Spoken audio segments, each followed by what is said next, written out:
My dear 40k theorists, welcome back to Theory Hammer. That's the channel that you clicked on, and I'm your insufferable host, the one and only Kevbot, and we are continuing our unit breakdowns with our Halloween theme this month for October, and we're taking a look at some of the stronger units from the World Eaters, a very slasher-esque faction, and there's a lot. Angron is obviously really good, and we're going to be going over him today just to start us off, but we will be covering a few other units from their index in future videos, so make sure that you chain fist that like button and the subscribe button, Nurgle's bell icon, and of course leave a comment, let us know anything that we miss here, and check out our other videos as well. And if you want to check out our second channel, it's linked down below. I won't be posting there nearly as often, but what is posted there, or what I'm going to post there, is definitely going to be a lot more casual. So, let's just get into this, my theorists.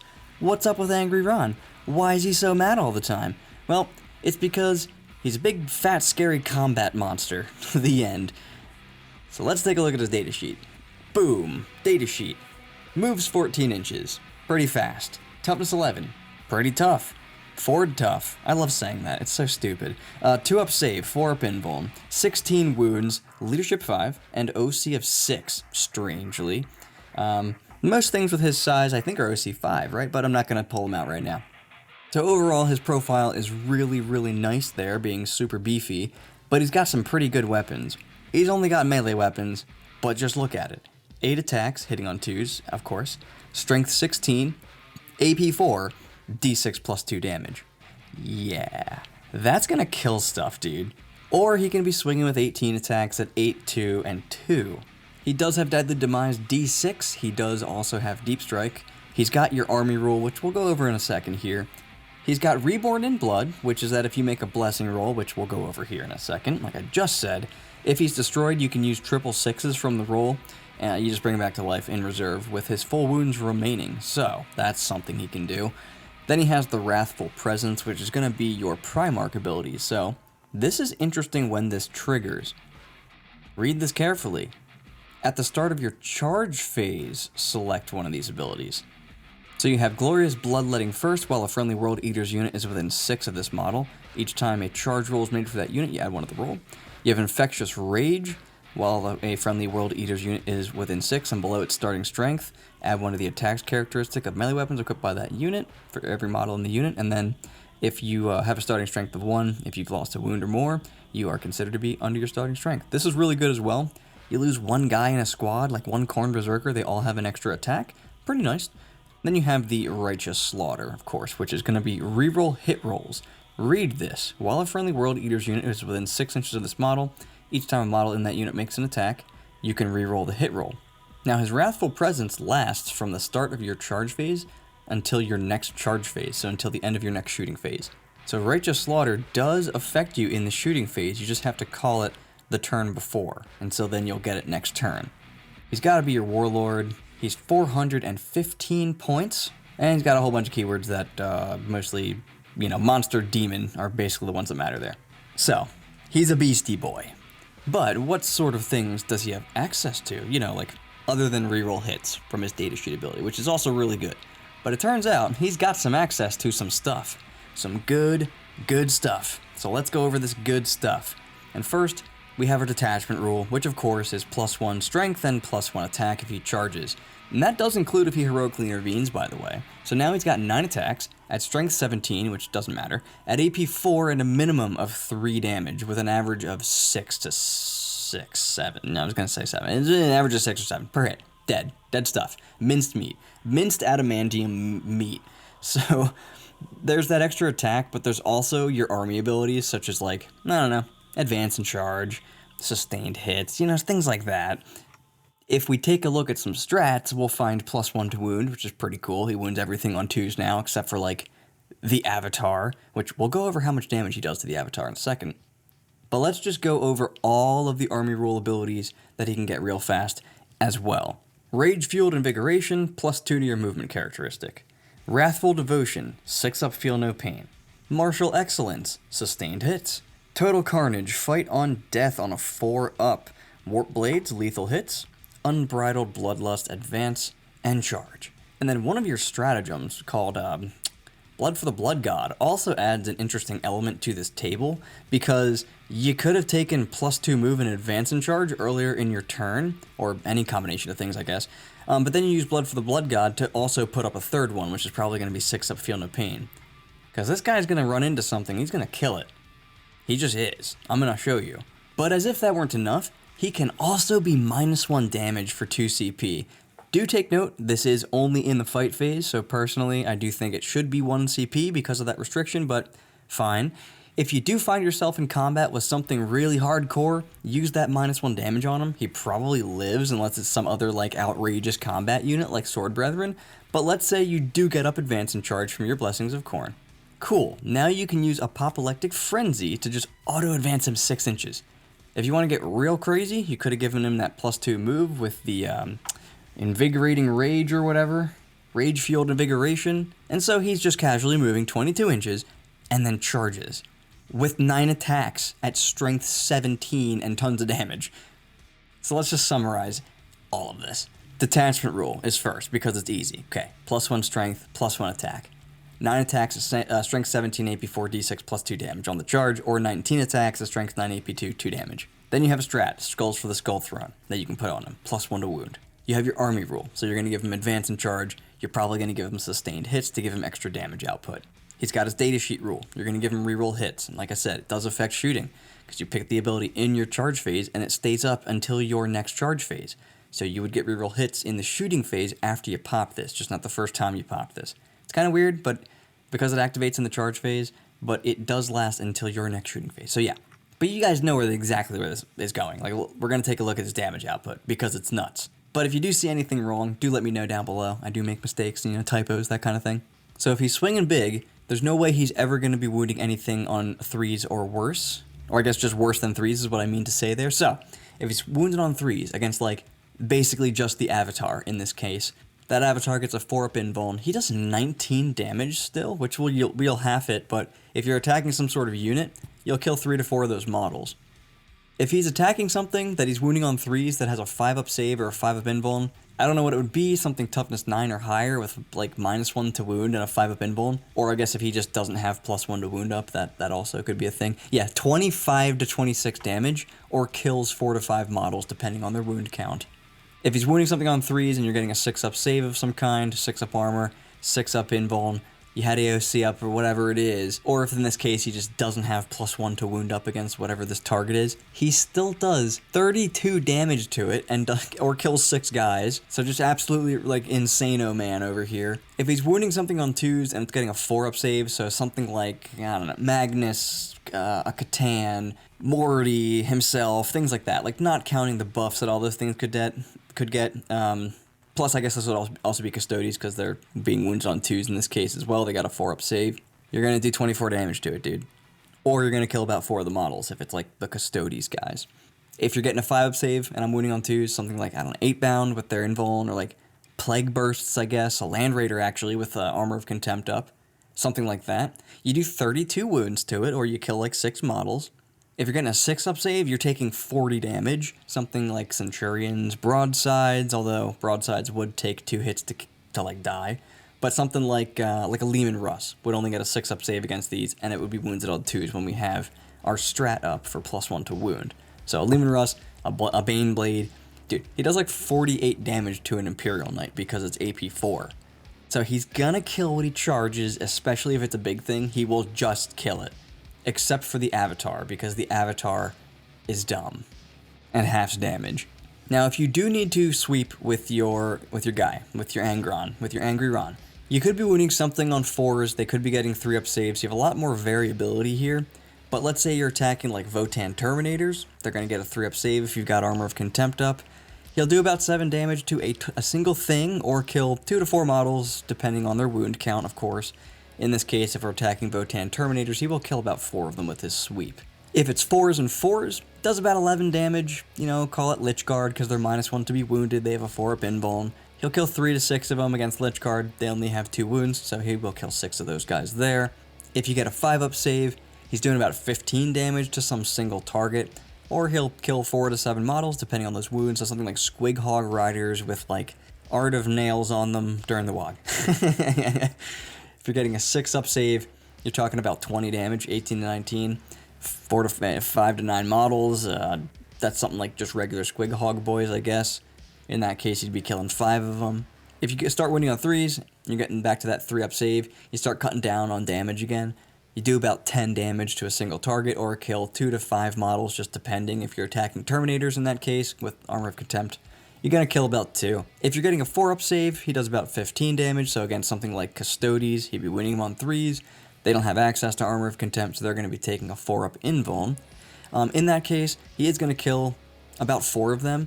If you have 2 wound models that he's attacking with this wound profile and save profile, he'll kill about 7.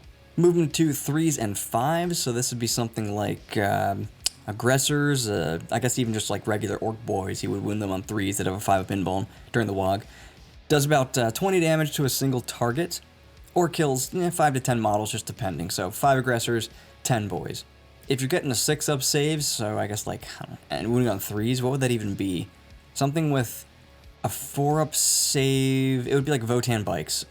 You do like 24 to 25 damage to a single target, which isn't anything. But you kill like an entire unit of Votan bikes, or like something else if they only have 2 wounds. So like maybe a piranha. Yeah, you do like 24 damage to a piranha with this thing. But then if you're hitting anything with I don't know, like scouts, no, you'd win them on 2s. Something toughness 5 with a 4-up save. Flash gets. You will kill 12 flash gets.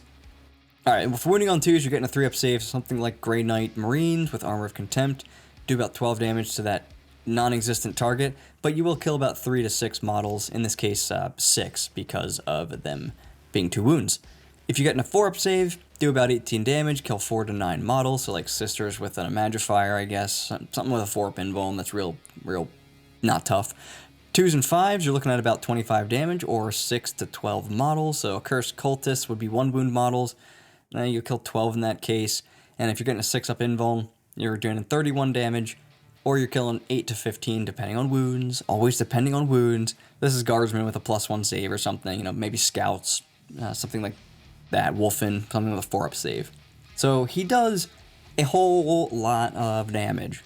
Kills basically anything. Like, he doesn't one-shot the Avatar or a Catan due to that half damage and like the Feel No Pain for the Catan, but he literally one-shots like anything else. And horrifyingly, he has access to Khorne Cares Not, which makes him really hard to get through in combat. So let's take a look at how durable he is once he gets there. Now, I gotta be honest here, I was a little lazy. This math does not include him having a 6-up Feel No Pain. So that would skew it a little bit more in his favor, but we don't even need to do it. I think I'm going to make my point without it. It takes 432 chain swords. You hit with 288. You wound with 48, and you get 16 through, and that's how many wounds he has. Nothing has anything close to that number of attacks. Like, you could have 10 indestructible Primaris Assault dudes hitting him for 5 turns, and he might die. Maybe. If you hit him with Power Fist, you need 144 of them. Nothing even has anything close to this number of Power Fist attacks. What if it's like Concussion Mauls from Votan? Yeah, it takes like 3 entire units of them all charging in to do it. It takes 48 attacks. You hit with 32, wound with 16 of those. I fail 8 saves, they're 2 damage apiece, I take 16 damage. How about 8-bound? How many 8-bound does it take? It takes 72 attacks from 8-bound to kill him. You hit with 48 of them. You wound with 34 of them. He fails 16, they become 1 damage, and he dies. So he's like really hard to kill in combat. It's not fun to try to deal with him, and so you want to shoot him. That's the whole plan here, is to shoot him dead. But like, it still takes 18 las cannons to shoot him dead, and you're not gonna have 18 las cannons in line of sight. Now you can do it, you can shoot him dead, you can get enough stuff in the line of sight to kill this guy. But it's like a lot of things, and it's gonna take most of your army's firepower to do it. He could spike on those invulns, you have to get a couple extra las cannons through now, or autocannons, or whatever you're shooting at him, and it's like, autocannons don't do shit against this guy. Because if he's in cover with those massive wings, which he's going to be, he's getting a 2-up save against the autocannons. You would need to get like 6 of them through, so you would need to do like 36 wounds to me, which means you would need like 100 and more hits, which is like 120 shots. It's nuts. So, yeah, he's pretty hard to kill. It's kind of disgusting how much damage he can take. And basically nothing short of 10 Sword Brethren are gonna kill him in combat, like, straight up. Now, I didn't do the math there, but I'm not so sure 5 Sword Brethren with Helbrecht and a Lieutenant could kill him if he had -1 damage up. Like, they might still do it, but again, I didn't actually do the math there. So we do know that he is amazing in combat. But why don't we go over some things that he can really do? It's one thing to know his damage and his potential durability, but like, does he have anything cool he can do? Anything tricky? Meh, not really. I did briefly mention some things that he can do at the start, but I'll go over them again in a little bit more detail. He can fly across the table 22 inches with an auto-advancing 6-inch strat and be able to charge if that is the blessing that you put up.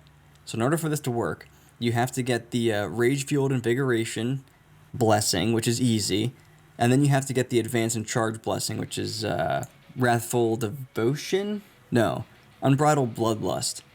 And that's not so easy. It's not impossible, especially with some manipulation of the dice, like from banners and relics and stuff, but it's not easy. But if he does have this, expect a turn 1 charge from him if you didn't know he could do that. So, okay, anything else? Well, something interesting that I've learned is that you can do a blood offering. No one wants to charge this asshole, especially because there's always other shit nearby that wants to kill you. So you end up shooting him down a lot of the time. Well, in that situation where he just ran over to that objective you controlled and absolutely demolished every unit over there, now he controls it, and you want to shoot him off. And so you do, and he dies, and good job you did it. But you could do a blood offering, which then causes the objective to become sticky, which is awesome. So obviously, another good one is going to be for the Skull Throne, something that we included in the damage that he can do that we just showed there. That really helps him against things that he absolutely needs to kill, but it almost doesn't even seem necessary most of the time, to be honest. Like, he does so much damage already. Like, anything that he's wounding on 3s with a 4-up invuln is still taking 19 damage. A Land Raider with Armor of Contempt is still taking 25 damage, you know? So, it's there if you need it, but you basically don't. Like, use that on 8-bound or Terminators or something, and I did say Terminators. The World Eater Terminators are fucking cracked, dude, and we're gonna get to them in another video. The other thing you could do, which could be done on any unit again, but Angron in particular is really good at picking targets and just being like dead, is using For the Blood God. He runs in, he kills something, and then you just get to do a blessing roll and activate one of them. Considering that any doubles gets you Feel No Pain, you basically just pick 2 other abilities during your turn, and then right up at the last second you pick Feel No Pain, because you always pick Feel No Pain. If you can help it, you have to pick that. And so you always have access to that as well, which is pretty dope. You could also be using this on different units that just destroyed something to get Angron back. Now, something that we have not touched on at all that much during this video is the fact that Angron can come back to life. If you roll 666s on a blessing roll, you can just bring him back. And remember that we can manipulate this with banners and relics, so we do, and we try to bring him back, obviously. But I'll tell you what, guys and gals, when you spend your shooting phase killing Angron, only to have him sticky the objective, and then come back to life next turn, oh baby, does it feel fucking bad. And honestly, rules like this shouldn't exist, but here we are. Throughout the course of the game, if you get really aggressive with him, there's a half-decent chance that he just comes back to life. He's 415 points, guys. That seems pretty good, and he's very straightforward. Literally. He just goes straight forward. If he has no charge targets, or he's gonna like trade like shit and die, you just play smart with him. But oh baby, when it's his turn, he comes out swinging so hard. And if you can just tie up things or destroy things that can deal with him, your opponent will have a really bad day. He moves 14 inches base, like, he's getting there with or without advance and charge. He's killing what he charges. He's probably coming back to life once you kill him. He's just so annoying, and he's so good. And then he's also, out there giving these buffs to everything. Like, oh, you want reroll hits? You got it, boss. Want +1 to charge army-wide and possibly like 8-inch charges out of Deep Strike? You got it, boss. And he can also give this to himself because he has the ability in the charge phase, but like, you could have gotten +2 move and advance and charge that turn, and now you're +1 to charge if you need it. That gets you so far across the board, it's unreal. With your whole army. But only if you commit that hard, of course. You can also give things around him even more attacks if they're damaged. He's just great. Like, He isn't super duper hard to predict, and that's one of his drawbacks. And he really only serves one purpose, which is to just get in there as soon as possible and just rip and tear. He's 415 points with no guns, and almost only gives you combat-related stuff. So if he's not destroying things, you probably aren't using him right. There isn't much tactics to break down with him just because of that. He's got a close combat weapon, and he gives out close combat abilities. So like, hint hint, he wants to be in close combat, and as often as possible, where safe to do so.